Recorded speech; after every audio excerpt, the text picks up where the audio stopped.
ছাত্রলীগ ঠিক যেভাবে সাধারণ শিক্ষার্থীদের উপর হামলা করত, পিটিয়ে রক্তাক্ত করত, ঠিক একইভাবে আজকে আদিবাসী শিক্ষার্থীদের উপরে হামলা করা হয়েছে। সেই হামলা যারা করেছে তাদের সংগঠনটির নাম সভারেন্টি ফর স্টুডেন্ট। এরা কারা? সামাজিক যোগাযোগ মাধ্যমে নানা রকমের পরিচিতি আলোচনা হচ্ছে। যেহেতু এখন পর্যন্ত আমি সুনির্দিষ্ট করে জানি না, সেই কারণে তাদের পরিচিতিটি উল্লেখ করছি না। কিন্তু তাদের এই হামলার ঘটনাটি মানুষকে ছাত্রলীগের, সেই দানবীয় ছাত্রলীগের হামলার ঘটনার সঙ্গে তুলনা করার সুযোগ করে দিচ্ছে। বৈষম্যবিরোধী ছাত্র আন্দোলন যে আন্দোলনটি করেছে, জীবনের ঝুঁকি নিয়ে আন্দোলন করেছে, বহু মানুষ জীবন দিয়েছে, 1 থেকে 1,500 মানুষ জীবন দিয়েছে। বৈষম্যবিরোধী ছাত্র আন্দোলনের যে সমন্বয়করা জীবনের ঝুঁকি নিয়েছিলেন, এখনও তারা জীবনের ঝুঁকিতে আছেন। এখনও তারা যে আন্দোলন করছেন, এখনও তারা যে কথা বলছেন, তাদের উপরে সমান ঝুঁকি আছে, জীবনের ঝুঁকি, প্রাণ যাওয়ার ঝুঁকি। সেরকম একটি অবস্থার মধ্যে তারা বাংলাদেশকে সামনের দিকে এগিয়ে নেওয়ার চেষ্টা করছেন। এই যখন অবস্থা, তখন নতুন করে নানা রকমের সমস্যা আছে, নানা রকমের জটিলতা আছে, নানা রকমের সংশয় আছে, কিন্তু তার মধ্য থেকে নতুন করে আসলো আদিবাসী শব্দটি।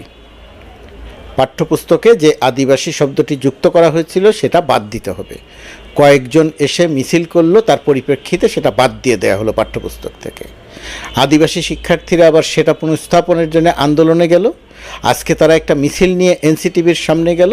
সেখানে আগে থেকেই সভারেন্টি ফর স্টুডেন্ট নামে একটি সংগঠন অবস্থান নিয়ে থাকলো।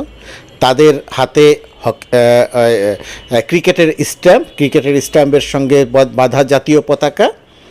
দুই পক্ষের তর্ক বিতর্ক, হাতাহাতির এক পর্যায়ে এই সভারেন্টি ফর স্টুডেন্টরা এই পরিচয়ে আদিবাসী শিক্ষার্থীদের উপর নির্দয়ভাবে হামলা চালানো হলো। এই হামলাটির কথাই যেটা বলছিলাম, যে ছাত্রলীগ এইভাবে সাধারণ শিক্ষার্থীদের উপরে হামলা করত। খুব স্বাভাবিকভাবেই মানুষের মনে আসবে এই ছবি দেখে, এই ভিডিও চিত্র দেখে, যে মনে আসবে ছাত্রলীগের সেই দানবীয় হামলার কথা, সেই দানবীয় চরিত্রের কথা। শেখ হাসিনার দানবীয় শাসন ব্যবস্থার বিরুদ্ধে দেশের সাধারণ জনমানুষের যে বিক্ষুব্ধতা তৈরি হয়েছিল, সেই বিক্ষুব্ধতার প্রধানতম কারণ ছিল শেখ হাসিনা নিজে। তার অশ্লীল, অরুচিকর, দাম্ভিক মুখের ভাষা, আচার আচরণ এবং বাচনভঙ্গি মানুষকে বিক্ষুব্ধ করে তুলেছিল, মানুষকে ক্ষুব্ধ করে তুলেছিল প্রথমত। দ্বিতীয়ত, আর যাদের কারণে মানুষের বিক্ষুব্ধতা বেড়েছিল, দ্বিতীয় অবস্থানে যারা, সেটার নাম ছিল ছাত্রলীগ। ছাত্রলীগ নির্দয়ভাবে কাকে পেটায়নি, আমি নিজে চোখে দেখেছি। 4 আগস্ট এই কারণ বাজারের পুরো এলাকা, ফার্মগেট থেকে শাহবাগ, ফার্মগেট থেকে এই শাহবাগের হোটেল সোনারগাঁর এই পুরো অঞ্চলটিতে প্রথম অবস্থায় শিক্ষার্থীরা আন্দোলন করে মিছিল নিয়ে ফার্মগেট পর্যন্ত চলে যায় 4 আগস্ট। তারপরে পুলিশ এবং ছাত্রলীগ মিলে সম্মিলিতভাবে গুলি করতে করতে শিক্ষার্থীদের উপর আক্রমণ করে। এই চিত্রটি আমার নিজের চোখের সামনে দেখা। ফার্মগেট, সোনারগাঁ, ওই অঞ্চলে সেদিন যারা ছিলেন তারা সবাই এই দৃশ্য দেখেছেন। শিক্ষার্থীদের, বৈষম্য বিরোধী শিক্ষার্থীদের উপরে গুলি করেছে মূলত ছাত্রলীগ, পুলিশ তার সঙ্গে ছিল। আমার চোখের সামনে 4 থেকে 6 জনের মৃত্যু দেখেছি, পড়ে যেতে দেখেছি ছাত্রলীগের গুলিতে, পুলিশ তাদের সঙ্গে ছিল। সেই ছাত্রলীগের মতো করে এই স্বাধীন পরিবেশে, 5 আগস্টের পরের স্বাধীন পরিবেশে আদিবাসী শিক্ষার্থীদের উপরে হামলা হলো, আক্রমণ হলো। এটা ঠিক কোন ভাষায় প্রকাশ করতে হবে আমি ঠিক জানি না।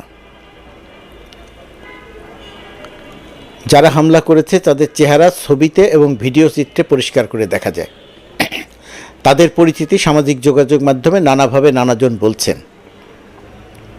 আমি তাদের পরিচিতি নিয়ে এখনই কথা বলছি না, তার কারণ সরকার, গণমাধ্যম, গোয়েন্দা সংস্থা নিশ্চয়ই তাদের পরিচিতি বের করবে, গণমাধ্যম সেটা প্রকাশ করবে, স্বরাষ্ট্র মন্ত্রণালয় সে তার বিরুদ্ধে ব্যবস্থা নেবে, তাদের পরিচিতি যাই হোক না কেন। বৈষম্য বিরোধী ছাত্র আন্দোলন এখনও যে আন্দোলন করছে, এখনও যেভাবে মাঠে আছে, তারা সত্যিকার অর্থেই একটি সুস্থ স্বাভাবিক বাংলাদেশ গড়তে চায়। মানে কারা তাহলে এই বাংলাদেশ গড়ার ক্ষেত্রে, অর্থাৎ বৈষম্য বিরোধী ছাত্র আন্দোলন যে বাংলাদেশ গড়তে চায় সেই বাংলাদেশ গড়তে দিতে চায় না কারা? তাদের শক্তির উৎস কী? খেয়াল করে দেখবেন, আওয়ামী লীগের পুরো সময়কালে মুক্তিযুদ্ধ মঞ্চ নামে ভাড়াটে একটি সংগঠন ছিল। সেই সংগঠনটি যে কারো উপরে গিয়ে হামলা করত, ঝাঁপিয়ে পড়ত, পুলিশ তার পাশে থাকতো, পুলিশ সারাক্ষণ প্রোটেকশন দিত। ছাত্রলীগ যে কারো উপরে হামলা করত, নিপীড়ন করত, নির্যাতন করত, পিটিয়ে আহত করত, রক্তাক্ত করত, হত্যা করত, পুলিশ পাশে থাকতো, পুলিশ তাদের শেল্টার দিত, প্রোটেকশন দিত। আজকের যে ঘটনাটি ঘটেছে সেখানেও পুলিশ ছিল, পুলিশ দুই পক্ষকে সরিয়েছে, মাঝখানে অবস্থান নিয়েছে, কিন্তু এই সভরেনিটি ফর স্টুডেন্ট সংগঠন যারা হামলা করেছে তারা কিন্তু শেষ পর্যন্ত পুলিশের সামনেই হামলা করতে পেরেছে। আমি জানি না বৈষম্য বিরোধী ছাত্র আন্দোলনের পক্ষ থেকে বিষয়টিকে কিভাবে দেখা হচ্ছে বা কিভাবে দেখা হবে। যাদের নাম আসছে সত্যিই কি তারা জড়িত?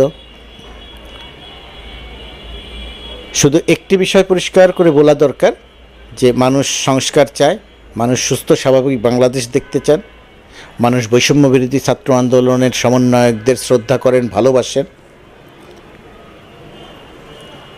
তারা সফল হোক সেটা চান। কিন্তু মানুষ কোনো অবস্থাতেই, তারা মাঠে থাকা অবস্থাতে, তাদের সরকার, তা গঠিত সরকার থাকা অবস্থাতে আদিবাসী সম্প্রদায়ের শিক্ষার্থীদের উপর এভাবে হামলা হবে, এটা কোনোভাবেই মানুষ পছন্দ করছে না, মানুষ পছন্দ করবে না। এটা আমাদের সবার বুঝতে হবে। যারা সরকারে আছি, যারা সরকারের সঙ্গে আছি, তাদের সবাইকে বিষয়টি বুঝতে হবে। 5 আগস্টের পরে পরিবর্তিত বাংলাদেশ, এই বাংলাদেশে মানুষ আবার মনে করতে চায় না যে ছাত্রলীগের মতো করে কেউ তাদের উপরে হামলা করছে। আদিবাসী একটি শব্দ, সেই শব্দটি নিয়ে বাংলাদেশে বিতর্ক তৈরি করা হয়েছে। আপনিও অবশ্যই সেই বিতর্কে অংশ নিতে পারেন। আপনি বলতেই পারেন যে না, বাংলাদেশে আদিবাসী নাই। আপনার কথা ঠিক হোক বা ভুল হোক, আপনি যেমন বলবেন বাংলাদেশে আদিবাসী নাই, আপনি যেমন বলতে পারেন বাংলাদেশে আদিবাসী নাই, আপনি যেমন বলতে পারেন আদিবাসী শব্দ লেখা যাবে না, একই রকমভাবে আরেকজন যদি বলে না বাংলাদেশে আদিবাসী আছে, আদিবাসী নিয়ে আমি লিখব, আদিবাসী শব্দটি আমি লিখব, আদিবাসীরা যদি বলেন যে আমরা আদিবাসী নামে পরিচিত হতে চাই, আপনি তাদেরকে লাঠি দিয়ে পিটিয়ে রক্তাক্ত করে দমন করতে পারবেন না। লাঠি দিয়ে পিটিয়ে রক্তাক্ত করে যদি দমন করা যেত, তাহলে বৈষম্য বিরোধী ছাত্র আন্দোলনকেই দমন করতে পারত ফ্যাসিস্ট শেখ হাসিনা।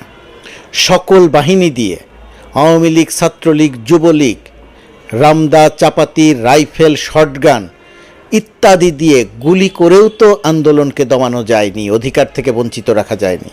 আর আমরা কিভাবে আদিবাসীদের ক্রিকেটের স্ট্যাম্প দিয়ে পিটিয়ে দমন করব? এই দমন করার তো একটা লম্বা ইতিহাস আছে। এই দমন করতে গিয়েই তো পার্বত্য চট্টগ্রামে যুদ্ধ হয়েছে, সশস্ত্র সংগঠনের জন্ম নিয়েছে, দীর্ঘ বছর ধরে সেই যুদ্ধ চলেছে, সেই যুদ্ধে কেউ জেতেনি। কাগজে রাজনৈতিকভাবে চুক্তি করে সেই যুদ্ধের অবসান ঘটাতে হয়েছে। লাঠি দিয়ে পিটিয়ে বা রাইফেল দিয়ে গুলি করে তো সেই সমস্যার সমাধান করা যায়নি। এখন আবার আদিবাসী শব্দটিকে কেন্দ্র করে আমরা যে রক্তাক্ত পরিস্থিতি তৈরি করছি, এটা বাংলাদেশের জন্য কোনোভাবেই মঙ্গলজনক নয়, কারো জন্যেই মঙ্গলজনক নয়। এটা আমরা যত দ্রুত বুঝব, বাংলাদেশের জন্য তত দ্রুত মঙ্গল সাধিত হবে। এবং খুব বিনয়ের সঙ্গে বলি, এই সরকার আমাদেরই সরকার, এই সরকার আমার সরকার, আমি এই সরকারের অংশ, আপনি এই সরকারের অংশ, কারণ এটা পছন্দ করেন। বৈষম্য বিরোধী ছাত্র আন্দোলনকে সর্বতোভাবে সমর্থন করেছি, এখনও সমর্থন করি, সমর্থন করব। এই সরকারকে সমর্থন করব, সংস্কারকে সমর্থন করব, ডক্টর ইউনূসকে সমর্থন করব, বৈষম্য বিরোধী ছাত্র আন্দোলনের যে প্রতিনিধিরা আছেন সরকারে তাদের সমর্থন করব, বৈষম্য বিরোধী ছাত্র আন্দোলনের সমন্বয়কদের সমর্থন করব। কিন্তু এই হামলার তদন্ত করে চিহ্নিত করে বিচারটা করতে হবে। এই কাজটি না করলে মানুষ কিন্তু ক্ষমা করবে না, এটা আমাদের সবাইকে মনে রাখতে হবে।